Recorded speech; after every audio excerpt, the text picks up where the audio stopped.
Good morning again. I hope you've been enjoying the networking. Before we get started, I would like you to know that you have a chat option and you are able to chat either with the entire room, with those that are at your table, or with individuals, and this will happen during the presentation.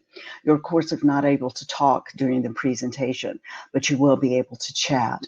We are recording this presentation, so be aware of that.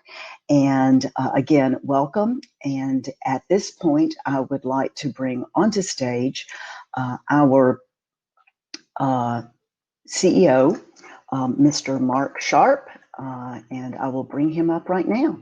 Again, thanks for being here.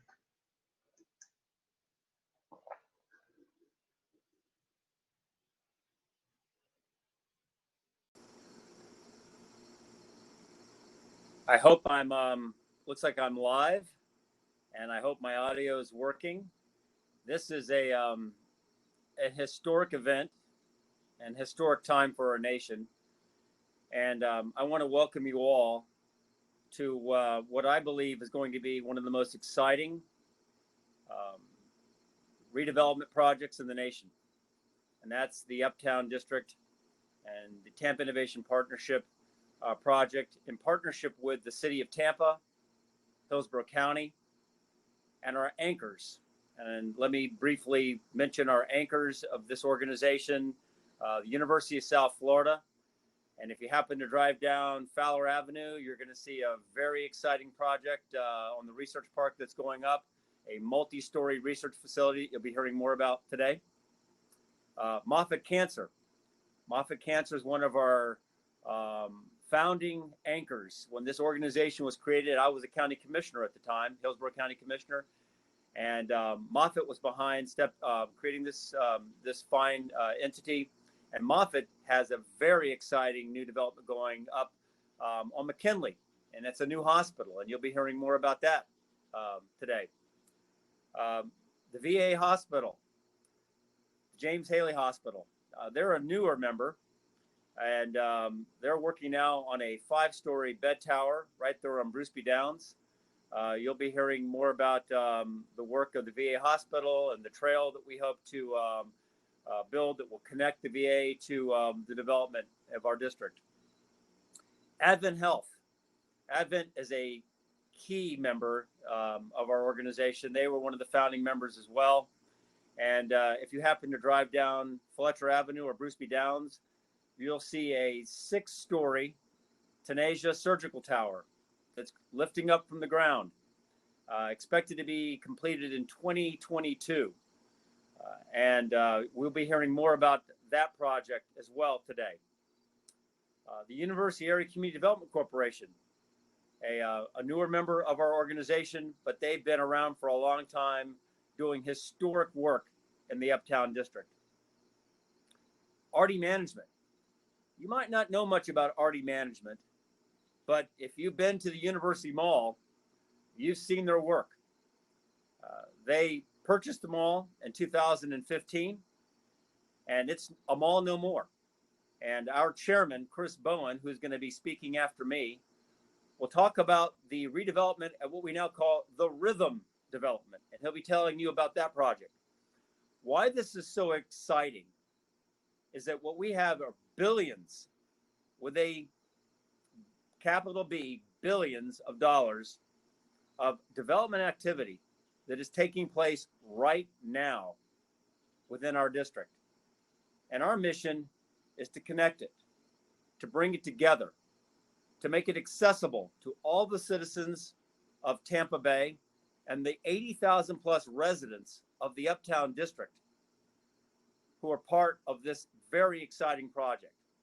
I have to make some thank yous. I want to thank McDonald's. We're very appreciative. If you've got your breakfast sandwich or the certificate to get a breakfast sandwich from McDonald's, we want to thank Bob Caniglieri and the Casper's Company for all the support that they've given Tampa Innovation Partnership. We're excited about this project for many reasons. I had a chance during our table talk earlier to talk to a student Gaetano D'Anna. And Gaetano is a former student of mine when the University of South Florida had me teaching a course not long ago in the Honors College. And what intrigued me when I met Gaetano and his fellow students was these were brilliant young people who are going to graduate and leave Tampa. And what I saw this morning is what I'm beginning to see now across Tampa Bay. People aren't leaving. Students like Gaetano, and I think he's taking his, he'll be going for his bar exam in October, are coming back to Tampa. And in fact, he told me he goes, I have a place right now, right next to the university, because it's exciting. And I want to be a part of what's happening. And what we're beginning to see now are redevelopment activities that I've mentioned, new transit projects, which are being introduced to the Uptown District. We're going to be hearing a little bit about the Fowler Avenue corridor itself. I want to thank the chair of our advisory committee, Clarence Ng, who works with Kimley Horn. Clarence and Kimley Horn have been special members of our organization and integral to the conversation about transportation and transit. And he'll be talking a little bit about what we're seeing on Fowler Avenue and what we hope will be a new Fowler Avenue that will introduce all of us to something very special, underbridge lighting that we hope to be introducing in the next year. As a result of all this activity, one of our key partners, Yuengling, which you'll be hearing from today, very special partner. They make great beer, America's oldest brewery. Yuengling is doing some special work, and you'll be hearing from them. So now I'm going to introduce our chairman, Chris Bowen, who is going to help introduce you to all the exciting things happening in our district. Thanks, Mark. Good morning, everybody. We're really glad to have you here with us this morning. We're very excited to hear what you have to say and what your questions are and how we can help you. I'm very proud to be a part of the Innovation Partnership because it introduces me to extraordinary people and new ideas every day. And I hope that you feel the same way. And this morning is a great example of that. So welcome. I wear a couple hats. Currently, I'm the chairman of the executive board for Innovation Partnership. That's the roundtable that links the heads of several of our major institutions in the area that have been growing and expanding and discovering with all of us and rising to new levels over the last half century.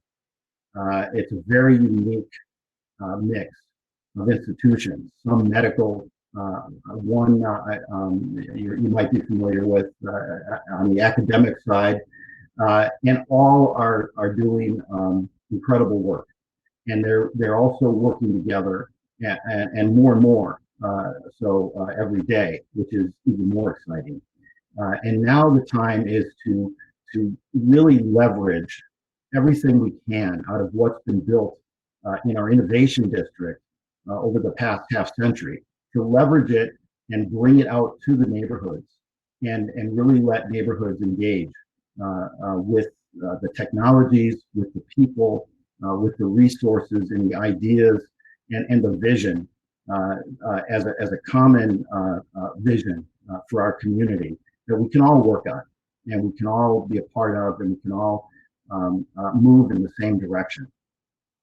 Today, we really are focusing on the Fowler Avenue corridor because we really believe it is ground zero for the new innovation district that we're working on with the city and the county to formulate and create a governing body and a set of guidelines to help us develop plans for its development, both physically and programmatically at all corners and all levels of our community.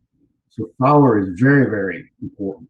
Fowler is our connection to the overall metro. It is really our direct pipeline. And so the other hat I wear is I'm the lead developer for as Mark mentioned, a new development in town called Rhythm at Uptown. And Rhythm as an algorithm, which is a computer science term that people are hearing more and more. And it's a way to develop formulas to further projects and investigation into new ways of doing things and using technology for that process. So Rhythm is also an acronym for research, innovation, technology, habitat, and medicine. Rhythm at Uptown. And of course, many of you are now familiar with the Uptown District. That is the brand that we've been all working on for our community. That's the umbrella that includes all of us together with the university, with the big medical players, with Busch Gardens and Yingling and many others, as well as our everyday people that are part. They're so important and so much a part of all of this and our future. So Rhythm at Uptown is the redevelopment project of the approximately 100-acre University Mall property. It's a mixed-use urban development, multi-story, walkable, highly connected, focused on pedestrians, bikes, other modes of transportation, and then accommodating cars, but really designed to, if you come by car, that you can park and that you really don't have to go back to that car all day long, or however long you're here. And hopefully from here, you can also get to the university and to the hospitals and to the research centers and to the University Area Community Development Corporation and that property and their programs and so on and so on. We're very, very excited about it. And as you've seen with the mall, it's approximately 1.4 million square feet of one building. We call a mall. We've been taking some of that square footage away, and we'll continue to do that. There are portions of the mall that will stay and be adaptively reused into this new urban neighborhood construct. The difference with our mall development from other mall property redevelopments is that we are focused on innovation. We're focused on entrepreneurs. We're focused on science, the arts, anything that allows us to be creative and innovative, all the way from arts to science. And also the other unique piece is always mixing in the community into that equation and into that formula, which is Rhythm. So very excited. Let me see here. I think I can share my screen. If I can. Bear with an old guy here while I share this with you. There we go.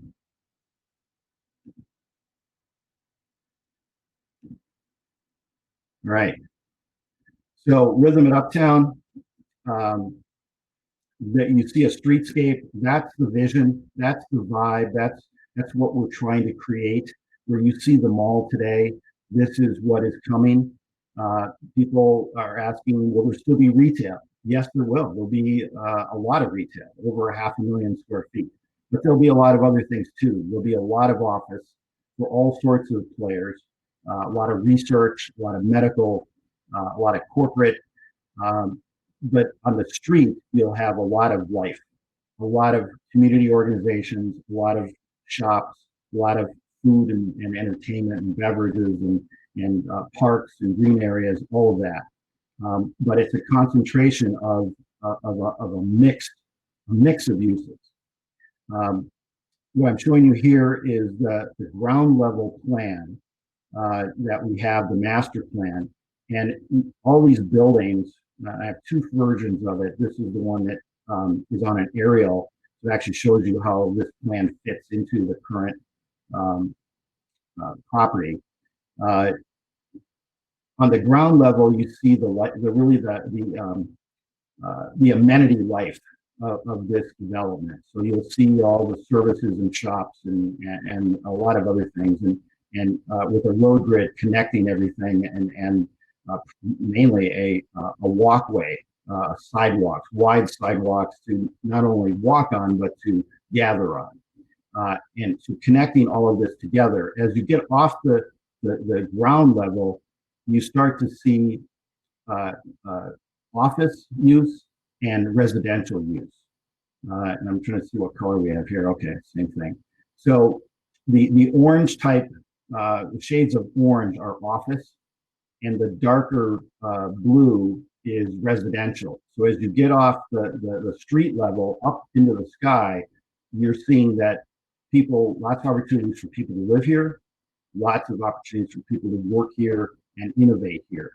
And then at the street level, lots of opportunities for people to collaborate together, to come together and gather and really have unlimited experiences that, again, they take back with them to their daily lives and to their work lives and their personal lives, and back and forth. So it's a complete flowing type cycle of involvement within your neighborhood, which is really a theme that we're interested in pursuing and supporting. Let's see what I have here. So we're on the west side of the property. Many of you have seen some demolition going on over the last couple of years, and most recently some very significant demolition of the old JCPenney's department store. We decided to try and reuse key pieces of that, primarily the steel structure and some other pieces, but to completely redevelop a new building on that site. And this is the building. It's a mixed use Class A office building. It has elevated terraces and clubs at several levels around the building. It has a new street that is cut through where the mall used to be. We cut an 80-some foot swath north and south through the mall, and then it connected that road to other roads that are being developed. And this is looking at it essentially from where the mall is right now, looking at the side of this building and the new street that's being developed. So the new street will have a lot of food and beverage and conferencing and connecting type opportunities, and then that will flow. That same vibe and amenities will flow into the building and right up to the office spaces on the 2 floors. 3-story building. The top floor is a roof club that has both indoor and outdoor facilities. Let me see if I can.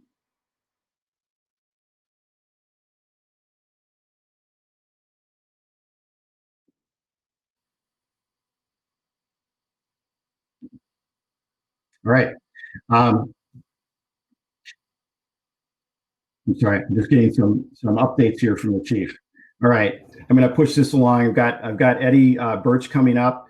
Eddie is working with us. He's taking the lead for us with Innovation Partnership on the strategic action plan for the new innovation district that is being created. And everything goes hand in hand with the district, the various developments within Uptown District, and all of its community and innovation aspects. So I'm gonna let Eddie take over. We've got a good program for you today, and we're very excited to be able to have a Q&A here coming up right after a few of the speakers. Good morning, and thank you. Eddie, you're on mute. That's the phrase of the. So thank you, Chris. And then later on in the program, we are going to be able to go back to the conference room and network, and so you'll be able to talk with Chris about the project in the room later on. But right now, we want to talk about some of the other things that are going on in the area, and hopefully, I am sharing my screen with you all now, because we're going to talk about everything else that is happening in Uptown as far as developments go. if you can see this right now, over $2 billion is underway or about to begin as far as development projects go, just in the ones that you see on your screen. If you click in the square on the upper right-hand corner, you'll be able to enlarge that. And that doesn't even include, for instance, Tampa Family Health Centers is opening up 2 clinics in the area, and there are a lot of other smaller projects going on. So things are really happening in Uptown. Change is coming, and that's why the strategic action plan that we're going to talk about a little bit later is so important, because we want to be ahead of that and make sure that the changes that come are inclusive and really do tap into the potential of the area. So I'm going to bring a few people up on stage now. I'm going to stop sharing my screen, and we're going to get those updates from some of the other projects that are happening. We're going to bring up on stage Jack Koloski from Moffitt Cancer Center, Courtney Sanchez from the Advent Health Tampa Foundation, Allison Madden from the USF Research Park. We might have David Van Meter from the James A. Haley Veterans Hospital. He's having some technical issues getting in, and we'll have some video updates on some projects that the UACDC and Yingling are working on.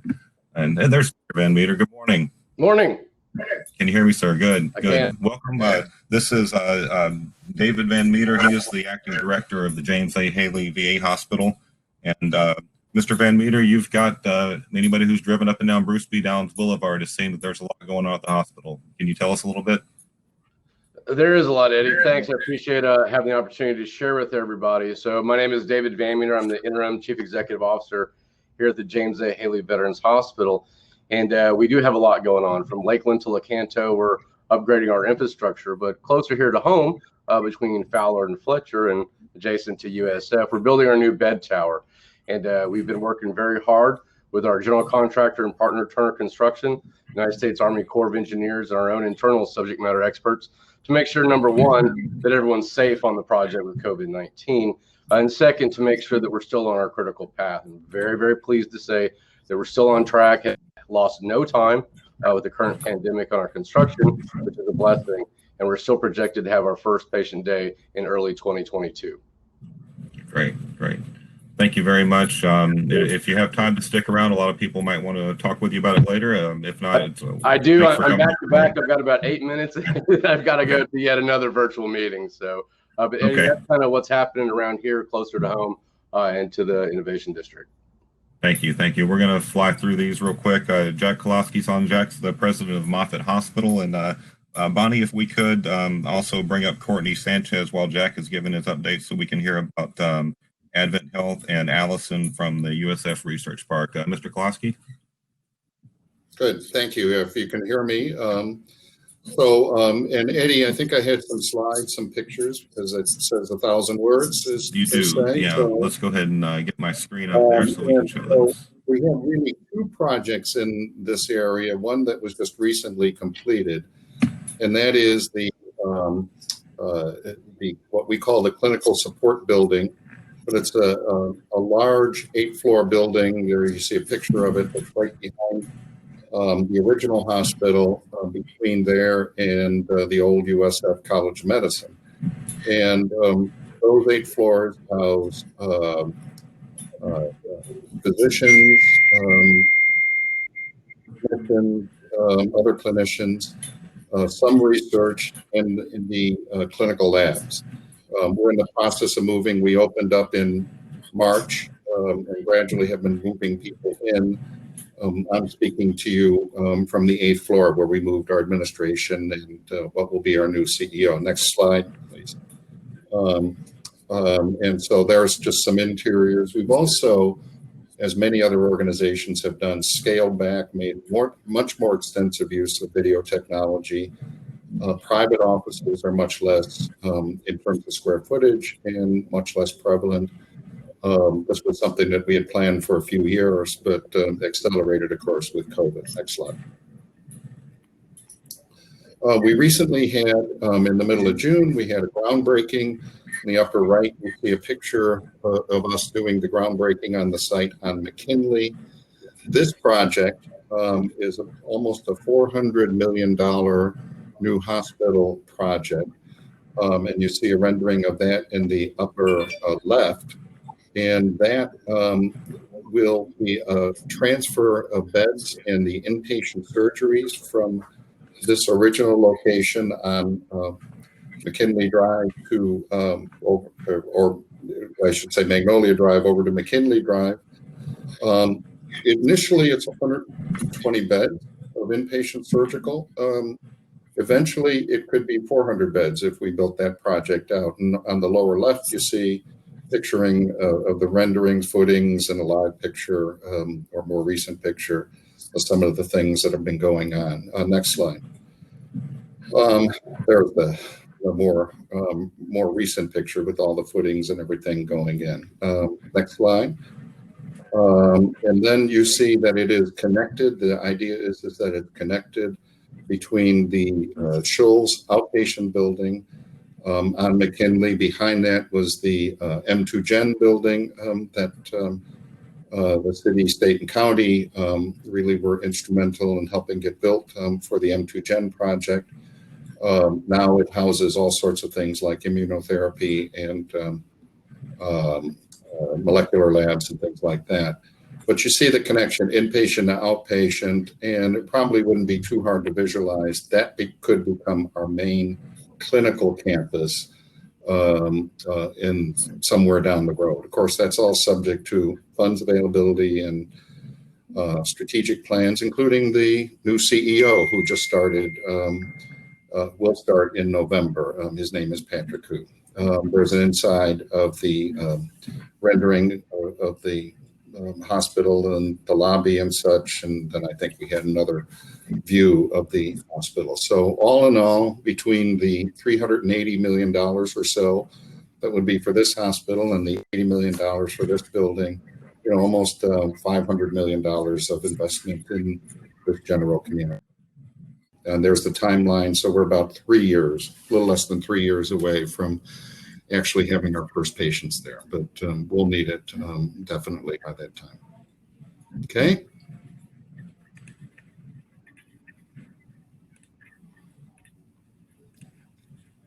And I'll be glad, of course, you know, all of you can ask any questions anytime. You all have my contact information, but Eddie, I'm not sure I'll be able to stay on too much longer, but you know, people can reach out to us if they want. And if anybody wants to ask a question through chat or anything, we'll try to relay those after the fact and try to get back to you through email. So keep that in mind. Thank you, Mr. Klosky. Beautiful project, and you know, great to see Moffitt able to do even more of the great work that's going on with cancer research and treatment. And Moffitt continues to be a prime driver and why this is an innovation district in Uptown. Thank you, sir.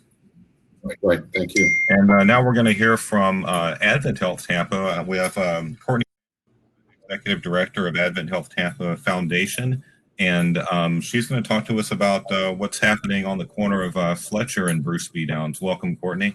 Thank you, Eddie. Good morning, everyone. Thank you so much for having us. We're so excited to share what's happening within Advent Health and, of course, at Advent Health Tampa specifically. So we will go ahead and jump to the next slide, Melanie.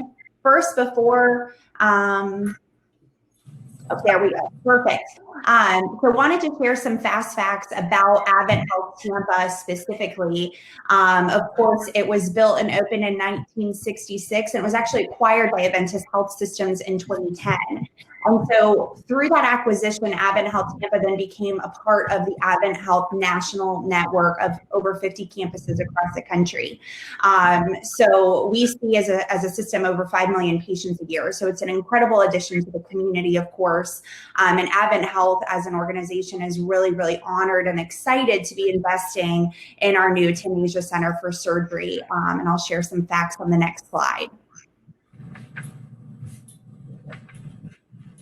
So this project is actually a $256 million investment from Advent Health. It's going to be a 6-story patient and surgical tower with 96 all private patient rooms, 24 of those actually being critical care, which while we're in the midst of this pandemic, clearly it's needed. We're going to have space to build out 24 large cutting-edge state-of-the-art operating room suites. What's really exciting for the Uptown community as well as Tampa Bay as a whole, we're going to be able to offer more than 100 clinical jobs in its first year of opening, with then seeing more than 550 by year 5. Luckily, COVID did not impact our construction progress, and we are still slated to open our doors in September of 2021, which will be here before we know it. So while we watch this fly through, if it will play, this is an actual video rendering of the campus. You'll see that this side is actually the Fletcher Avenue view that's on the screen now. Some of the key points and benefits of this project: it's going to bring enhanced robotic assisted surgery capabilities to our community, going to provide greater patient comfort and care, privacy, a new, more accessible hospital entrance off of Bruce B. Downs. It's going to strengthen our recruitment and retention efforts to be able to recruit some of the nation's best surgeons and physicians. And it's also obviously going to have a positive economic impact through current construction related jobs and then those more permanent jobs I spoke of on the last slide. So the next couple of slides we'll just breeze through really quickly for time reasons. These are some of the renderings of the surgical tower and what it's going to look like. So really beautiful, certainly not what I close my eyes and think of when I imagine a hospital. So you're going to see a lot of natural light, a lot of greenery. All the patient areas are private, so really beautiful. In the corner left rendering is actually a 160-seat theater auditorium that will be built on our first floor. What's exciting about this is we're going to have the capabilities to live stream our surgeries into that auditorium as an educational opportunity. So very exciting things have been thought of and planned out. And I'm excited, the next slide, to show y'all where we stand with construction. So if you have driven by Fletcher or Bruce B. Downs recently, you are aware that we are up and off the ground. All 6 stories are built, and we are finally in the phase now going into this fall to work and build out the interior of the building. So all of the glass walls should be completed by the end of next month. Thank goodness, fingers crossed, we got our roof completed last month, go right into this hurricane season. So really exciting things happening at our campus. And as I mentioned, AdventHealth is truly honored to make this $256 million investment in the community and of course the Uptown district itself. And I'd be remiss not to mention and give some words of thanks to Mark Sharp. He is chairing our capital campaign to raise $21 million to bring this tower to fruition. I know that Rhea Law is also on the call as well, and she's graciously joined our cabinet. So just want to thank you all for the support. And like I said, AdventHealth is just honored to be a part of it and to make this come to life. Great. Thank you so much, Courtney. Beautiful building. And as you all can see from those 3 hospital projects we talked about, the medical district in Uptown is probably one of the fastest growing in the southeastern U.S. So this is very exciting. And now we're going to hear from USF's Director of Research Foundation Operations, Allison Madden. We've got something else going on in the research park that you want to tell us about, right? Absolutely. And I'm sorry, can you share my screen, or do I do that? You'll have to do it at the bottom. You'll see a share screen icon. You click on that. Yep. Your screen will pop up, and you'll have to click on the screen to share it. Okay. Is it sharing? Not yet. Okay. All right, we'll do it this way. There we go. I think we got it now. Okay.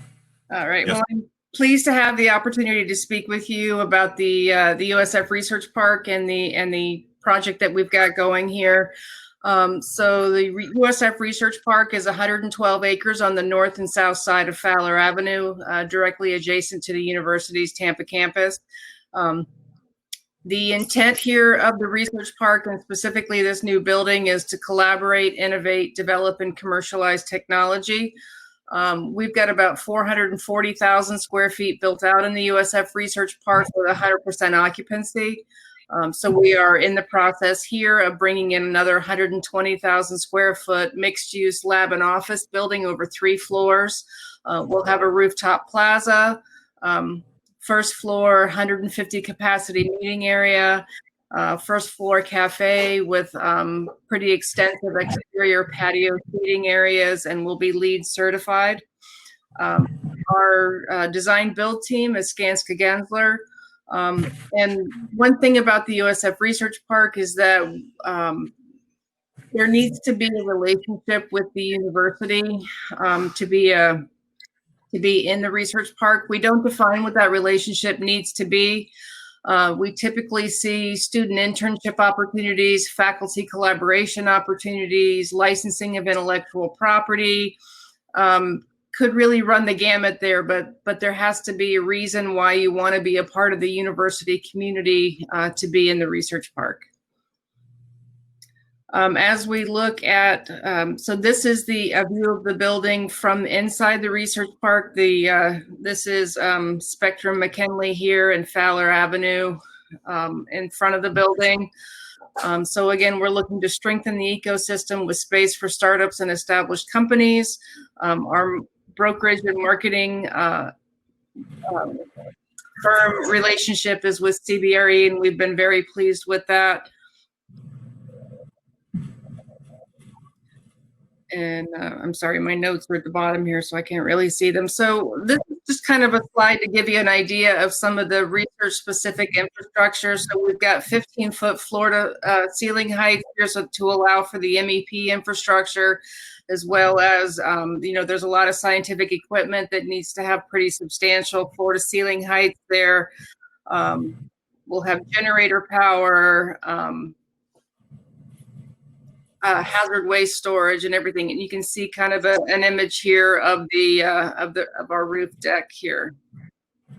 All right, let me just loading dock. Our loading dock will be accessible to semis and box trucks and generator space. The mechanical equipment is all centrally located for greater flexibility. And then finally, I'd like to share with you our brokerage. So again, we are looking for this to support startup companies as well as established companies. Our hope is not to put a hole in a local building area. We're looking to recruit from outside of the Tampa Bay community, so we grow the pie for the entire community. Great. Like that. And again, look forward to any questions. We are under construction now. We are right now doing compaction grouting, which just means that we're shoving a lot of money into the ground, but we'll be doing vertical in the next month. And we are ahead of schedule. We'll be delivering core shell in November 2021. Great. Thank you so much, Allison. We're really looking forward to seeing that, and really looking forward to seeing some of the research and innovation that comes out of that building. That's awesome. We've got 2 more quick updates that we're going to share through video. We're going to hear from UACDC's President and CEO Sarah Combs about a mixed-use project that is going to include some affordable housing, and we're going to hear from Jen Yingling about the big project that's coming up on 30th. With Yingling. So we're going to just quickly share a video here. Those updates.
Okay, I apologize for that. I understand that we weren't able to hear the audio on the video. This is something that we thought we had worked out yesterday. Unfortunately, that's not working. But just if I could just summarize, the Blue Sky project on 12th Street and Fletcher is going to bring about 60 affordable housing units to Uptown. And the Yingling project will bring a restaurant, a microbrewery, and a hotel to the property where the brewery is. And we will do some troubleshooting and figure out what our video issue is for next time. But right now, because we are over on time, let me go ahead and segue to, we're going to stop there. Okay. We're going to go ahead and briefly give you a quick update on the master planning process that is underway. This is an MOU was reached in December between the county, city of Tampa, and and some of our anchors. And the MOU calls for a business development plan within a year. And we are in the midst of working through that. We're about halfway through it, and I'm not going to read through these slides because we are over on time. But there is a set of core values and guiding principles that is guiding this work. Among them, some of the things you see on your screen: open entrepreneurial community, sustainable economic value and funding resources, and direct access to talent and academic community resources, diverse employment environment, and mixed use, mixed income development. But we will, the plan is on our website. If you go to tampainnovation.com/news, you'll see a link that shows the plan, which is still a draft. And that way you can take a look at it and see what all is in there. And a big part of it is the opportunity zone designation that we have. And that's why we have with us this morning Bo Kemp, and is a senior director with Fagery and Brinker. He has a reputation for driving innovation in municipal utilities, public infrastructure, and economic development for legacy cities. He's worked with executives around the country to address some of the hardest to solve problems. He served as the COO for the city of New Jersey under then Mayor and now Senator Cory Booker.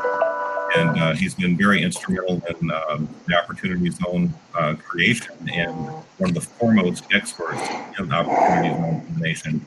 For the past several months, he's been consulting with Tampa IT on the strategic planning process. And those are a quick presentation, and then we're going to have some Q&A. So thank you. Welcome.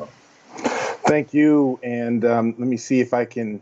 I'm having some difficulty for whatever reason sharing my screen, but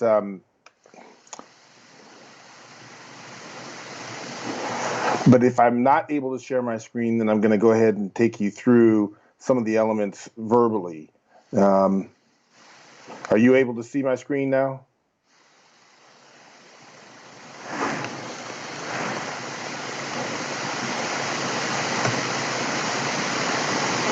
Well, let me go ahead and just take you through verbally what I think is most important with regards to opportunity zones.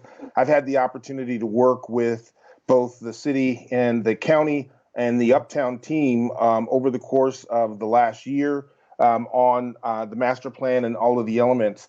And opportunity zones presents itself, I think, in twofolds. One is a source potentially of funding in the capital stack for all of the projects, and that goes from the infrastructure projects that are necessary as kind of enabling projects to facilitate some of the work that you just heard from all of the variety of stakeholders, but also some of the direct projects themselves, whether they be from the Rhythm project in the mall itself, it be some of the multifamily projects as well. And also investments directly into operating businesses alongside groups like the Cell and others who are looking to make direct investments and to facilitate the development of new businesses in the space. I think one of the things that's important kind of as you think about the 2.0 version of the opportunity zones in this kind of COVID world is the shift that's actually taken place to date as a result of COVID. So prior to COVID in March of this year rather, a lot of the efforts that we had focused on were on leveraging private investment as a driver for public investment. And so most of what you've just seen are presentations of private sector businesses who've made investments to upgrade their facilities. And as a result of that, we've been able to leverage those projects to encourage the city, the county, the state, and the federal government to invest in things like the redoing of Fowler, some of the work that is going to need to be done around septic and stormwater in order to be able to build more vertically in the space. The change that has occurred as a result of COVID has really driven that process in the inverse, right? So what's happening now is because of the CARES Act and some of the money that's available, there's a real premium on the public efforts to really validate and help to encourage the private sector. This particular project, which is frankly one of the largest in opportunity zones around the country, actually benefits from the fact that there are so many private stakeholders who've already made commitments, as you just saw, in making development projects, that it makes the argument for that public sector investment a lot easier, but it's still going to be critical. So the two most important enabling investments from the public side that really will unlock the potential of the Fowler Avenue corridor, but the uptown area overall, is the street itself, the redevelopment of Fowler into a boulevard, and the unlocking of the stormwater and the wastewater so that you can build vertically all the way from the area that UACDC described all the way down to Bush Avenue, frankly. And Opportunity Zones presents that as an opportunity. The other change that you've seen around the way that investors leveraging Opportunity Zones are anticipating leveraging the sources of funding is there's been a shift in the focus in the type of investment that's been made. So prior to COVID, most of the money that had gone into Opportunity Zones was focused explicitly on multifamily mixed-use entities that in many cases were focused on areas that were in transition or very close to transition. And that's where most of the money has been spent to date. There had been a second pool of money that had been spent on commercial businesses, office space, and a smaller pool of money that had been focused on infrastructure. And in that order had been the preference and focus. That order and preference is still true to date, except the nature of the type of investment that's being made, for example, at the multifamily mixed use level, has moved from kind of Class A and starting to move down the line to lower classes. Not because people are less interested in producing Class A material, but simply because as people are trying to evaluate what the level of risk of investment is relative to where we stand with COVID, there have been people taking advantage of opportunities that are kind of on the lower scale in terms of the economics. I think this presents an important opportunity for us with the Uptown project, because there is a deep and important need to not only support the existing population that lives in this area, many of whom are working class and therefore need affordable or attainable housing in that area, but because there's also the room for us to expand and develop. And that population serves as a workforce directly in proximity to all of the projects that you described in the medical district, but all of the retail projects that you also see that are happening at Rhythm. And so that's been a core effort of ours, is to make sure that as we are encouraging this private development, encouraging the public development that happens in this place, to do so in a way that doesn't displace both businesses as well as the people that live in this area, and leveraging the Opportunity Zone money as part of the capital stack for the enabling investments that will unlock additional and follow-on investment. I had a couple of examples I wanted to share with you about specific projects, and I know we are short on time, so I'm only going to take a few more minutes, but I want to talk a little bit explicitly about what's also changed in Opportunity Zone investment as a result of COVID, which is more of a focus on operating investments. The vast majority, literally probably 90% of the money that's been invested in Opportunity Zones prior to March of this year has all gone towards real estate investments or real estate oriented investments. And it makes sense because those were projects that were already kind of underway. It was easier to define what the risk tolerance and issues might be for investors or for the project itself. And they could kind of fit in, and the regulatory guidelines relevant to the real estate investment were more clearly defined. And those were not finalized until December 2019, right before the holiday season. As we've moved into COVID, and many of our small businesses, not only in the Tampa and Uptown area, but throughout the country, have really been hit hard. There have been efforts underway around the country to figure out how to leverage opportunity zones as one of the potential sources of recovery funds to support small businesses in the area.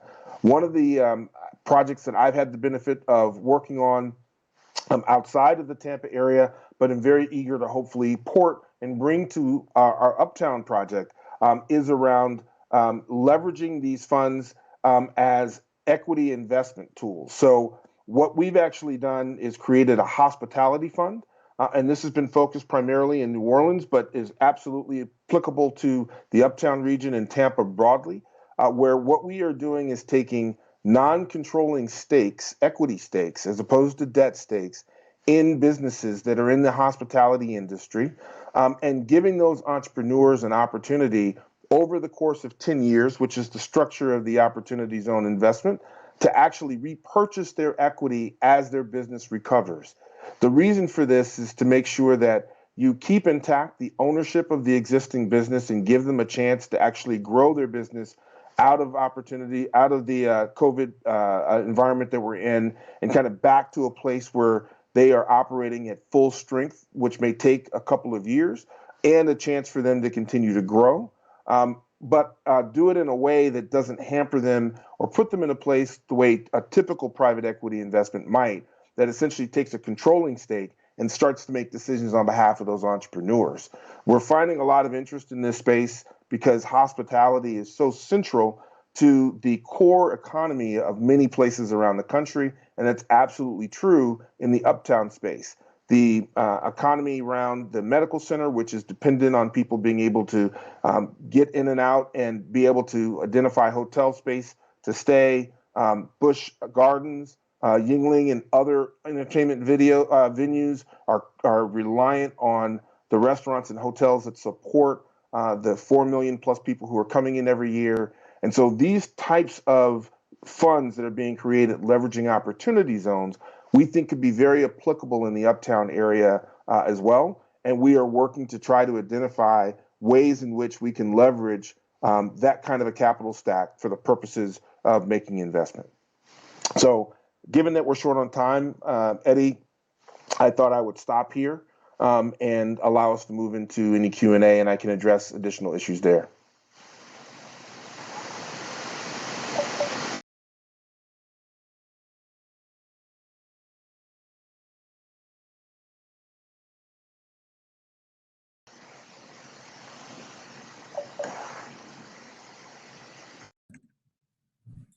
There we go.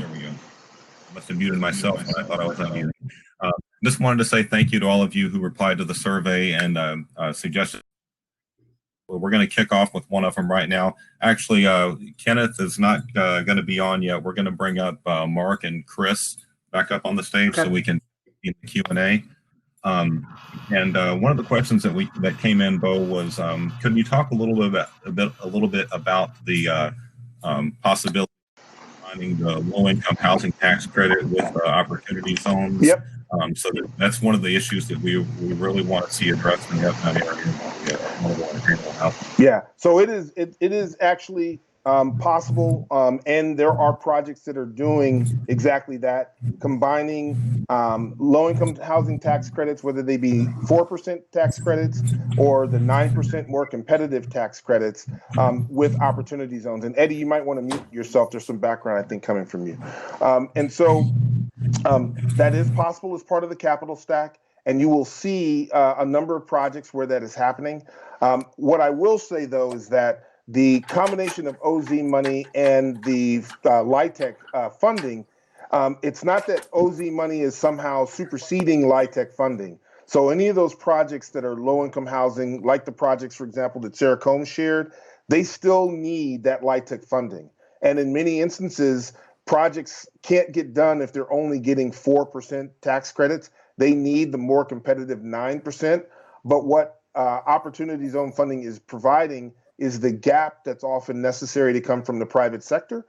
It's a boost that gets added on to the investors, which is encouraging a greater level of investment in that space. So it is applicable. There are people doing it throughout the country, and it is something we can take advantage of within the Uptown space. Great. Thank you, Bo. We have another question of what OZ funds are operating in the Innovation District, and which are focused only on the area versus projects elsewhere, and maybe and then put onto this and Bo as well. Chris, Well, I think your microphone is on. Chris should talk about what he's already done, because RD Management has done a yeoman's job in this space.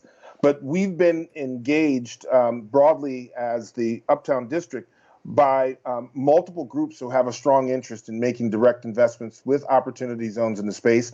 In some instances, they're developing funds with the intention of focusing explicitly on our area. In other instances, these are existing funds that have an interest in making direct investments in a variety of projects that are here. But Chris, you might want to talk a little bit about what you guys have been engaged in. Sure. So for our development through RD Management, we currently have 3 Opportunity Zone funds that are active on our 100-acre site. We'll probably have more. These funds are set up for our own private use at this point in time. So we have a number of investors involved within our organization, and we're using those 3 funds to organize those investments and optimize those investments. I could see other funds coming that are aligning with outside investors as well to partner with the RD investors. We don't have those yet, but we've been looking through that. We're able to do it. But we're going to wait until we get our final.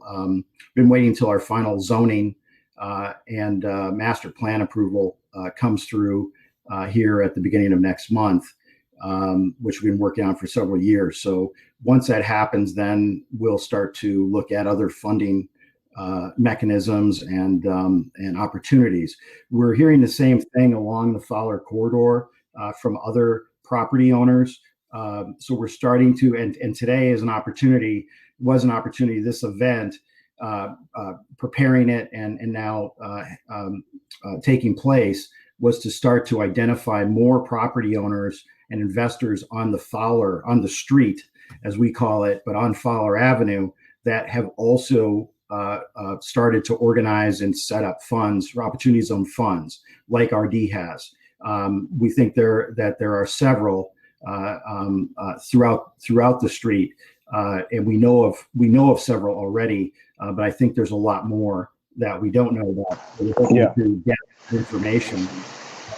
We'll also today is to start to introduce additional investors to property owners and business owners along Fowler who may need those resources or want to have partners come in and join them, whether it's to redevelop their properties or to assemble adjacent properties and create a larger development site, which we would really like to see along the Fowler corridor to create more of certainly an urban mixed use type development with community spaces. We also know about outside funds that are starting to get active within our market and on the street of Fowler. One of those is Florida Community Investment Group, which is a newer fund. It's a statewide fund. It's unique in some respects. It has local players, however, well-known local players that are known to us in the Innovation Partnership organization and community. And we're really excited about what they're going to be able to do. And I know Tim Gibbons who is the managing partner, is on with us. So Tim will be available for some Q&A as well. But we were just meeting with them yesterday, and he's very excited to hear about SCIG and their plans. And so there are other funds like that that are formulating that will be, I think, great resources to our business owners and our property owners in the Uptown District. And Chris, if I could just jump in, I'll also mention, to the point that Chris has made, there are both more traditional investors who are looking to make investments in operating businesses along the Fowler area, but there are also not-for-profit organizations who are taking advantage of Opportunity Zone investments in that space. And we've had individual conversations with groups that are church-related organizations looking to create for-profit businesses, companies that are looking to create workforce centers and other things along that Fowler stretch that are leveraging opportunities for the purposes of those investments. And so there's actually a good amount of activity. One of the things that's unique about Opportunity Zones is because there is no requirement to publicly acknowledge the source of the income. There are investments that are happening along Fowler and in the Uptown area that are leveraging Opportunity Zone money as part of their capital stack that we are learning about as we're engaging with those entrepreneurs and investors directly over time. But there's a lot of activity that's happening not only in Uptown, but in Tampa broadly. Great. And innovation partnership, we're currently working through to expand the organization and to develop structures within the organization that allows innovation partnership to create what we would call impact funds for business startups and mature businesses in the market, as well as development of properties to support new innovation projects and businesses. So and I think UACDC has done a lot of work as well in looking at an impact fund or fund. And it'll be interesting to see what UACDC is able to do as well. Thank you, Chris. We've got, we just have time for a couple more, and then we're going to move on and talk about some of the exciting projects on the actual road of Fowler and around the roads that are going to impact the area. We're going to do two more. As we do this next one, maybe Bonnie, if you could invite Eric Lindstrom onto the stage, we're going to give him a chance to respond to the last question. But before we get to that, we had a couple of questions about how people in the neighborhood, not just developers, not just but people in the neighborhood can be involved, and specifically how minorities interested in starting a business or investing become engaged in the process. Great question. There's two answers to that. The first is that there is no restriction. There's no minimum or maximum level of investment for Opportunity Zone funding, right? So you can take $500 of capital or $50 million of capital and leverage that as an Opportunity Zone investment. So part of what we've been looking to do is to figure out how we can do a better job of working directly with existing businesses and entrepreneurs and helping them understand how they can actually take as much or as little capital as they have available and invest it and take advantage of Opportunity Zones. So you should not think about this as a constraint. It's actually very flexible in how you do this. Now, what it does require is the development of some of the supporting cast of characters that you need, which are accountants and lawyers, which are a necessary evil in order to make sure that you are appropriately taking advantage of the Opportunity Zone legislation. But there isn't a restriction on size. And so even very small businesses can actually make direct investments in their own projects using Opportunity Zones, as well as these large projects. One of the things, though, to make it tangible for kind of the everyday person is that they need a fund of sorts that they can participate in, because in many cases, they're not interested in only making investment in one project. They want to make investments in the entire area. And that's where groups like the Florida Community Investment Group that Chris mentioned earlier come into play. And there are others that essentially are almost localized crowdsourcing opportunities where you can put portions of your capital in their fund, and in turn, they're making direct investments in operating and real estate businesses that are in the area. Now, there are some important things that resolve that allow for you as an individual to make that kind of investment, but they are in development here in the Uptown area and in the state of Florida. And that is another tangible way, instead of you making a direct investment, where you can make an investment in an entity that can serve kind of as your guide for putting your money to work in an area that's important to you.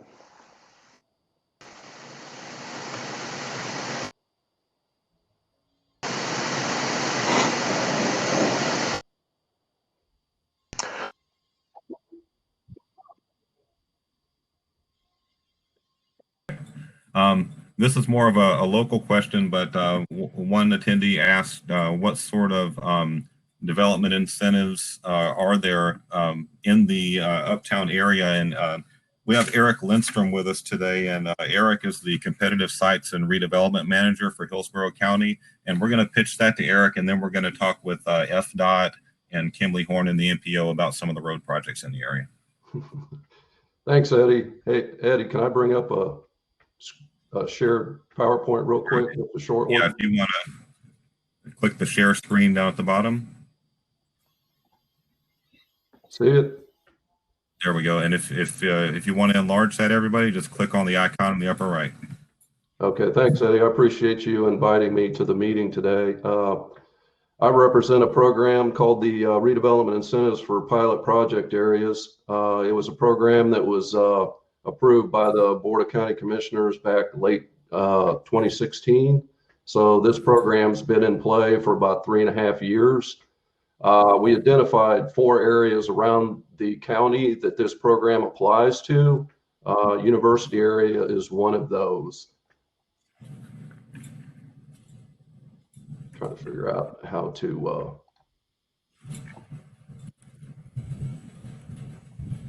there we go. All right, our primary focus is primarily on office and industrial uses in the university area.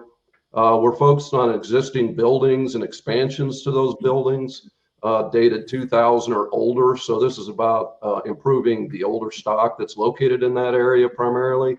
But we also work on vacant sites. So if there's vacant sites, which we've identified a few of those in the area that could be developed, we can assist with that as well. And we also get involved with utility extensions that are off-site. So if some companies want to bring water, sewer, what have you, to a site that benefits others in the area, we can work with them on that as well. Just to give you an idea where this is located in the university area, this is the boundary of our university redevelopment area. Bears is to the north, 46th Street is to the east, and then it comes up Fletcher, back to Bruceby down, southward to Fowler Avenue, and then back to 275. Kind of gives you an idea of what the area is that these incentives would apply to. The area in green is the opportunity zone that Bo was talking about. So you kind of see where that area plays into the redevelopment area.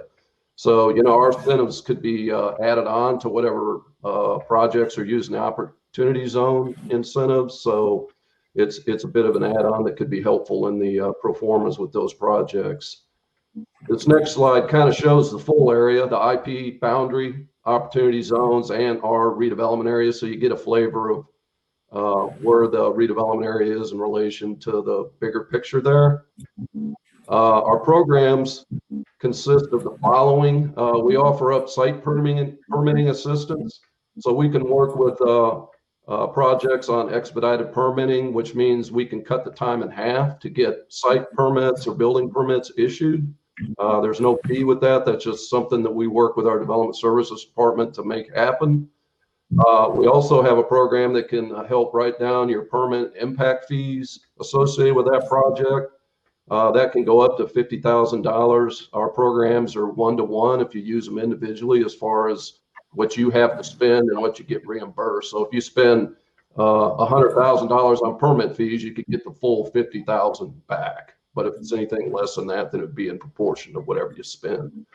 We also have a mobility fee buy-down program that currently is being put on hold as the Board of County Commissioners restudies that program to determine how they want to continue implementing that. So Currently, that's not available, but those were the numbers we were looking at prior to it being put on hold a couple of months ago.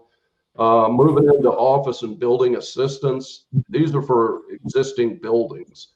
So we can offer up demolition of distressed property, like if you have an old building, you want to tear it down and start over with a new one, or you want to tear down portions of it. This grant can be applied to that up to $100,000. We also have a grant called infrastructure. Now this gets back to utility extensions, site work on your site, parking lot, anything outside of a building, we can assist with that up to $100,000. We also have a grant for contaminated site assessment and remediation. So if you have some issues with along those lines, we can provide up to $50,000 on that.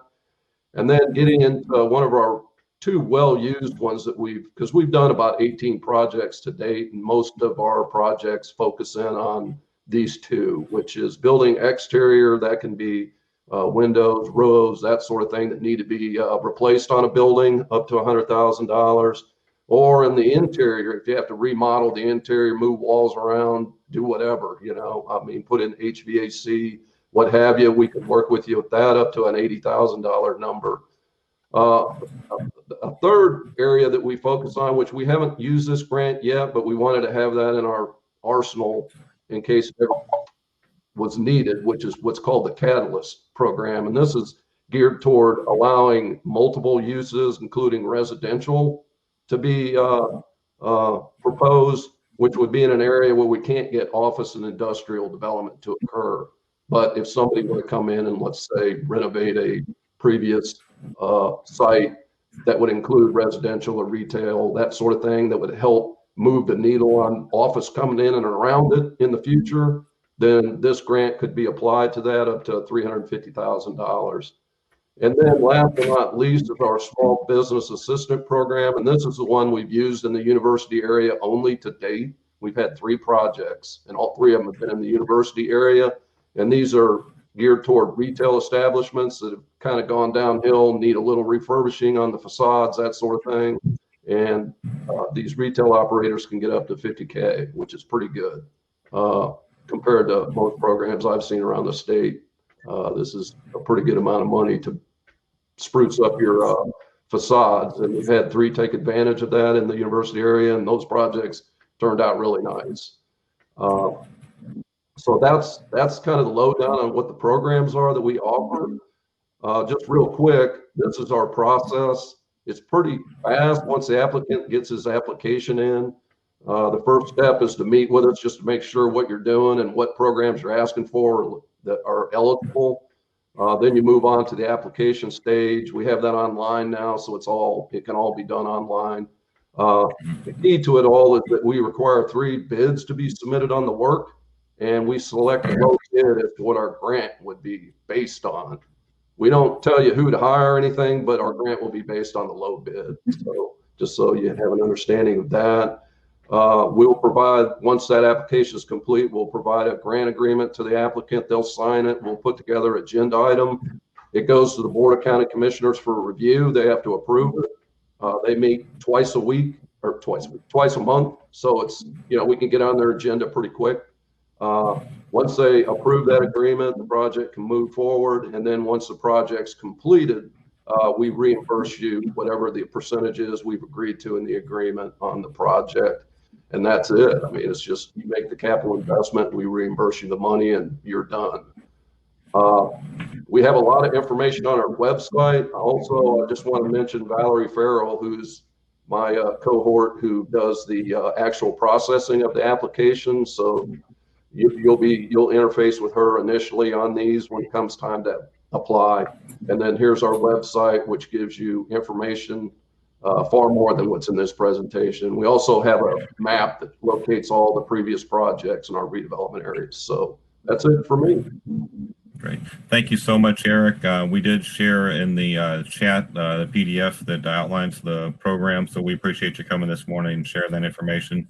We are way over on time, and we've got some guests from FDOT and Kimley Horn and the MPO that are going to talk about some projects that directly affect Fowler Avenue and the other areas. So I I want to thank you all, gentlemen, and whatever questions we couldn't get to, we're going to try to respond to through email.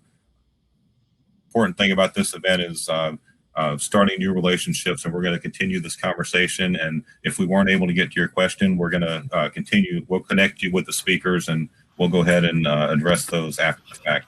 So now we're going to bring up Clarence Green, who's the chairman of our advisory board at Tampa IP, and he is also senior transit project manager for Kimley Horn. Kenneth Spitz is a transportation planning manager for the District 7 of FDOT. And we're also going to go ahead and bring up Wade Reynolds, because after we talk about Fowler, Wade is the principal planner with the NPO, and he's going to talk about some of the Vision Zero projects in the area. So Clarence and Kenneth, if you could, that Fowler Avenue corridor right there is the gateway to our area. It's our front door to the Innovation District, and everybody's really interested in what it can be. So can you talk with us a little bit about what you're doing with the Fowler area, the Fowler corridor? Yeah, let me start off. And I guess what I wanted to say is that real quickly, I think it's really a good segue, because with all the private development interest, with all the things that are happening on the corridor, really the tie-in with accessibility, safe access, improving the overall, look, feel, and use of the corridor is of great interest. And so I think as sort of fitting to this conversation, it's also about partnerships. And I think what you'll hear next is really, how in terms of a public investment, DOT is really looking at a series of improvements that, has to take, time through a process, and Ken will walk through it. But really it is looking at how do we make both incremental as well as some more substantive improvements to really improve overall, access and mobility along the corridor that really will help support everything that Chris and others have been talking about so far. With that, I know that we're running a little late, so let me just hand it over to Ken, and he can run through, the presentation, and we can sort of tie back later with any questions. Ken? Well, good morning. Thank you, Clarence. Good morning, everybody, and thank you very much for the opportunity to talk with this. I hope you can see my splash screen here on PowerPoint. No, we don't see it yet, Ken.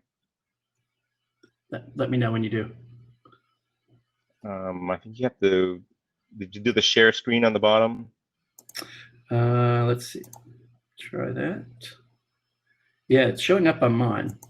Sorry, I apologize. First time on your platform. Oh, here we go. Let's see if that'll work. There we go. How about that? Yes, that's coming up. Okay, great. So talk a little bit about the project. The project goes from Fowler Avenue from I-275 all the way to I-75. We call it the University Area Multimodal Feasibility Study. We had several key corridor needs that we identified during the planning phase. These are safety, transit flexibility, and intersection efficiency.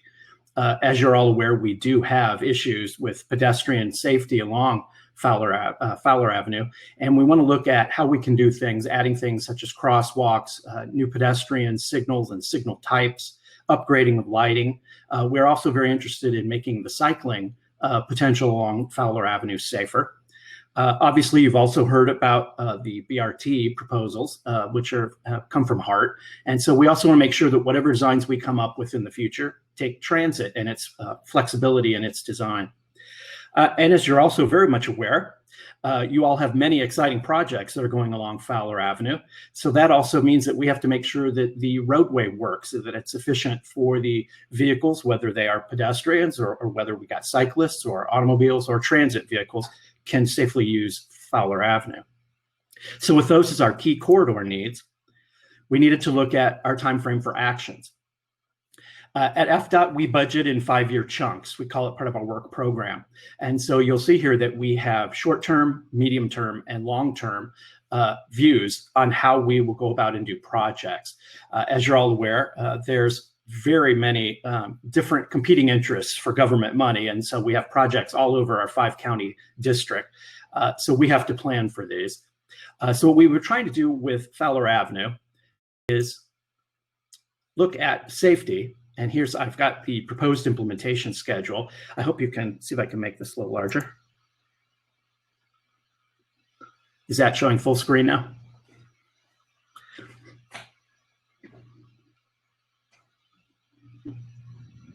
Yeah, the viewers can click on the icon in the upper right, and that'll enlarge it on their screens. Oh, okay, thank you. So we've got several different types of projects, and we're going to talk about them in a little bit more detail. But as you can see towards the lower right corner of the screen that's displayed, we've got a 5-year schedule for some of these different projects. And some of the safety projects that we'll talk about in a moment are the first ones that we will do. And some of those are in fiscal year 21 and fiscal year 22.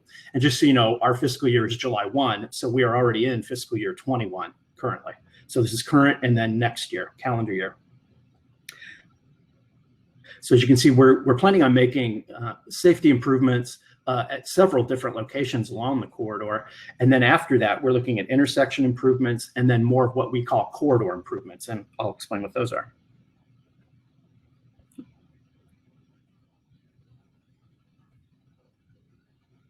So what we came up with were 3 conceptual designs through the planning phase. And what I'll also throw out as a caveat that these are concepts that'll be analyzed in the PD&E, that's project development and environment stage. And others may be developed as part of that. So we have a BAT lane, which is a business access and transit lane, which is a shared bus and right turn lane. So this does continue to allow access to adjacent properties through that lane. One of the other concepts, the second one, is a frontage lane, which then divide the main line from access traffic. The access traffic would be in its own lanes along either side of the roadway. And then ultimately, we know that HART is interested in a median running or center running transit way for BRT and potential upgrade to LRT with demand. So we will show you some pictures of those. So here you see, and again, I'll point out, these are conceptual designs. Nothing has been determined as of yet. Business access and transit lane, there's some examples also shown about how this is looked in other cities. You can see here that what the red are where the transit would operate. The green are bicycle facilities. And then you also have sidewalks to either side. The second concept is the frontage lane concept, which I described, which I think here you can see. You again have mainline traffic. You do have transit in the curbside lane in the middle. And then you also have specific areas in green for bicycles and pedestrians to the outside of that. And local traffic would be in a single lane on either side of the roadway. And then we have the third concept, which is the median transit way. Here, as you can see, we would have 2 bus lanes, or I should say transit lanes, because they could be upgraded to LRT. These would run in the middle. You would still have bike access and then sidewalks on either side. I will point out with this, there needs to be more design on this, obviously, because you do have to fit stations then in the center. But these are typical sections. Then we'll also share, this is the HART arterial BRT concept as it currently stands. And you'll notice it does have some dimensions here also. What we want to make sure of, again, is that I'll say, and I hate to keep beating this, but this is the first part of the project in the phases. We do the planning first, then we do the environmental second. The design can sometimes go along with the environmental, so we can accelerate projects that way. And then we go into right-of-way and construction. So with that, I will ask if there's any questions.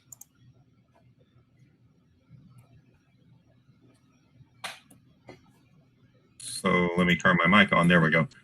We are way over time on the program right now, but I did post a link in the chat. I think it's the correct link where to the multimodal feasibility study, and there's an option in there where people can sign up to get email updates on that. Is that correct? Yes, and I'll also say we do have a rather robust public outreach and engagement effort to make here. And so this is actually the first time that we've shared some of the drawings, the concepts from this. So we will be going out to the MPO, the county, the cities, and to also and to the public to get their input. Okay, and if possible, if you could send that to us, we'll share it with the attendees after the fact. We'll do some follow-up with a lot of these resources that we're talking about today. Absolutely, would be happy to do it. Great, thank you. And then one real quick thing to add is that, just to let folks know, is that as Ken described, some of the short-term improvements are already sort of working their way through the process. So some of the things that Ken showed on the earlier slide, that does not require the PD&E study. So again, there are elements of project and improvements that the department is actually working on. Great, thank you, Clarence. Kenneth, Clarence, thank you very much. If Bonnie, if we could invite Wade up, Wade Reynolds from the Metropolitan Planning Organization's got a couple of updates to share with us, and then we're gonna go ahead and wrap it up after that. We will do some follow up with this. About 25 people responded to the pre-survey with some of their opinions on the Fowler corridor. And we'd like to collect some more of those surveys. And I think what we'll do is, we might just have an event like this where all we do is talk about the responses to that survey and the opinions on the Fowler corridor, because we're not going to have time to get to that targeted discussion today. But thank you, gentlemen, and we look forward to following the process. Thank you for the opportunity. Thanks. Okay. And here is Wade, and Wade is with the Metropolitan Planning Organization. And Wade, you do a lot of work on Vision Zero corridors, things that make it better for pedestrians and bicyclists to get around, right? Yes, sir. I am the bicycle and pedestrian coordinator with the MPO. More generally, we do long-range transportation planning and funding plans for those at a 5-year and 20 to 25-year level. But our project that I'm here to speak to you about today is our Vision Zero corridors, 3 of which the Board of County Commission funded this study for 8 of their corridors, which were on our Vision Zero top 20 most dangerous. So 3 of those are within the university area, which I will go through briefly now. Fletcher Avenue between Armenia and Nebraska, it's about a 2-mile corridor, but with almost 1,000 total crashes over a 5-year period here. 26 of those were very serious, 2 fatalities, 28 serious injuries over that period, and then a total of 31 bicycle and pedestrian crashes on this corridor over the period. Just to talk about the context of the corridor, on the west side, you have sort of coming over from Carrollwood, a much more residential context. And then as you pass North Boulevard and get to Florida Avenue, the interstate, and Nebraska, it's a much more intense commercial development. So the goal of these projects more generally is to look at inexpensive and quickly implementable solutions that would help bring down these crash types. Moving on to Bruce B. Downs, the corridor is from Fowler to Bears Avenue. It's a 6 to 8 lane, higher speed, higher volume area with some of the most major destinations in the area: University of South Florida, the VA, and as you go north, Bruce B. Downs and into New Tampa. So a major commuting thoroughfare, a lot of people making turning movements and other things there. A very high number of crashes. So our goal again will be to look at this, look at the crash types, and how can we do that? In this area, the county has 2 intersection projects between Fowler and Fletcher that are in design right now. We're looking at that, as well as there's a sidewalk project on the east side of Bruce B. Downs. Moving forward, 15th Street is the 3rd corridor, and it's a little different than the other 2, 2-lane, lower speed, but the red and yellow dots here, excuse me, maybe you can't see those, but the red and yellow dots on my screen, I hope you can see them, match up with the blue dots on the map next to them, which are the transit stops. So these are bicycle and pedestrian crashes, which are in large measure, they coincide with the transit stops in this area. Just a couple of examples of conditions in the area. Hillsborough County is moving forward with some improvements there. Those are filling in the sidewalk gaps, creating some mid-block crossing opportunities, and dealing with some of the existing issues. And we will be building on those to try to come up with some other recommendations to bring down the crash numbers in this area. So with that, I will tell you that we have surveys that are going to be live on September 1st, rather. And those will be available at the website that I hope you can see on your screen. It's our website, planhillsboro.org/vision0VZ corridors. And if you have any questions, please feel free to email me about them, and I'd be happy to answer them one-on-one. So thank you all very much. And thank you, Wade. If you could, Wade, if you could go into the chat and just, if you want to type in that website so everybody can get it there for more information, we appreciate it. Again, I apologize for the timing. We are a little bit over. We tried to pack a lot in this morning.